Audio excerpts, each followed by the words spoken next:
नमस्कार साथियों। बार बार अभी मुझे मीडिया बंधुओं के फोन आ रहे हैं कि सरकार ने आपको एक नोटिस दिया है जिसमें लिखा है कि आचरण नियम का उल्लंघन करके मैंने मकान पर अवैध कब्जा कर रखा है भोपाल में।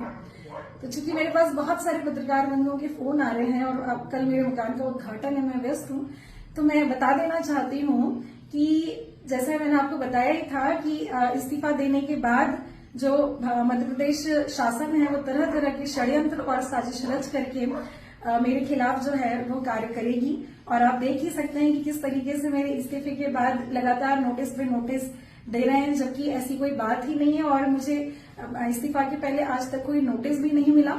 और इस संदर्भ में यही कहना चाहूंगी कि मेरा जब ट्रांसफर नवंबर में भोपाल से छतरपुर हुआ तो मुझे 4 महीने तक छतरपुर पर आवास आवंटित ही नहीं हुआ। मैं अपने परिवार के साथ रेस्ट हाउस में रहती थी, तो ऐसे में जब 4 महीने तक मेरा 4.5 महीने तक जब आवास नहीं था तो मेरा सामान कहाँ रहेगा।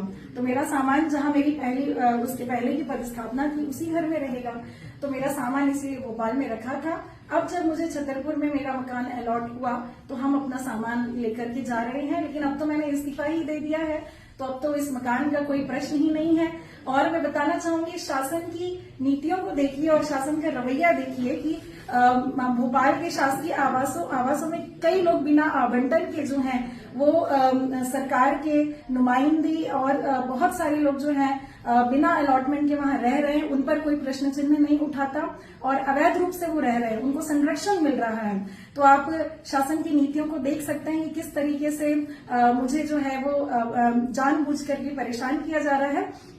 मुझे मालूम था कि इस तरह की चीजें आएंगी लेकिन हम इन सब चीजों से डरते नहीं हैं, हम डटकर मुकाबला करेंगे। ये जितनी नकारात्मकता मेरे बारे में प्रचारित करेंगे, मुझे लगता है कि मुझे उतनी ही सकारात्मक ऊर्जा मिलेगी अपने उद्देश्यों तक पहुंचने के लिए।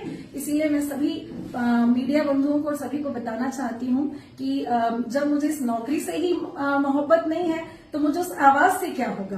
तो मैं वो आवाज तो खाली कर ही दूंगी अपने इस कार्यक्रम के बाद।